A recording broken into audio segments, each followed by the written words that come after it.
Guys, അസ്സലാമുഅലൈക്കും. Welcome back to our YouTube channel Sana Faizy വ്ളോഗിലേക്ക് എല്ലാവർക്കും സ്വാഗതം.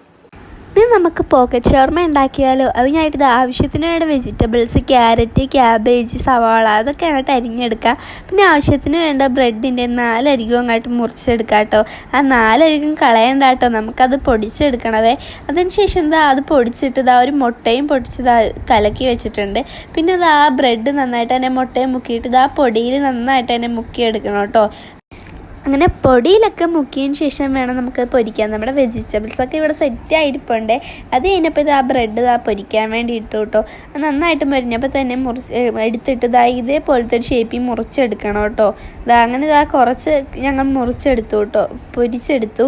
അതിനുശേഷം വേണ്ട വെജിറ്റബിൾസൊക്കെ എടുത്ത് ഞാൻ വേറൊരു പാത്രത്തിലോട്ട് മാറ്റിയേ. അതിനുശേഷം അതിലോട്ട് കുറച്ച് കുരുമുളക് പൊടി, ഉപ്പും ഇട്ടു കേട്ടോ. പിന്നെ ഞാൻ സോസാണ് കേട്ടോ ഒഴിക്കുന്നത്. സോസ് ഒഴിച്ച് കഴിഞ്ഞിട്ട് കുറച്ച് മയോൺസ് ഒഴിക്കണം കേട്ടോ. കുറച്ചെന്നല്ല, നമ്മുടെ ആവശ്യത്തിന് ഒഴിക്കണം. പിന്നെ ചിക്കൻ പൊരിച്ചെടുത്ത് ചെറിയ ചെറിയ പീസായിട്ട് ചിക്കൻ പൊരിച്ചിട്ട് അത് നന്നായിട്ട് തന്നെ ഒന്ന് പൊടിച്ചൊക്കെ എടുക്കണം കേട്ടോ. അങ്ങനെ ആ ചിക്കൻ പൊടിച്ചതും എടുത്തിട്ട് നമ്മളത് ആ ഒരു മിക്സിലോട്ട് ആഡ് ചെയ്യണവേ. നന്നായിട്ട് തന്നെ ഒന്ന് മിക്സ് ആക്കി കൊടുത്താൽ മതി കേട്ടോ. അപ്പോൾ നമ്മുടെ സംഭവം സെറ്റായിട്ടുണ്ട്. ഇനി നമ്മൾ ആ ബ്രെഡിൻ്റെ അകത്തോട്ട് ഇതൊന്ന് വെച്ച് കൊടുത്താൽ മതി കേട്ടോ. നമ്മുടെ പോക്കറ്റ് ഷവർമ ഇവിടെ സെറ്റായിട്ടോ. അപ്പോൾ ബാക്കിയുള്ളത് ഇതേപോലെ തന്നെ ഞാൻ ചെയ്തെടുത്തിട്ടുണ്ട് കേട്ടോ.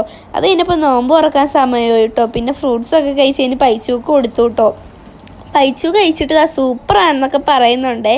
നല്ല ടേസ്റ്റി ആയിരുന്നു. വീഡിയോ ഇത്രയോളം എല്ലാവർക്കും ഇഷ്ടപ്പെട്ടെന്ന് വിചാരിക്കുന്നു. ഇഷ്ടപ്പെട്ടേ ലൈക്ക് ചെയ്യണം, ഷെയർ ചെയ്യണം, സബ്സ്ക്രൈബ് ചെയ്യണം. പുതിയൊരു വീഡിയോ ആയിട്ട് ഞങ്ങൾ വീണ്ടും വരുന്നതായിരിക്കും. Bye bye.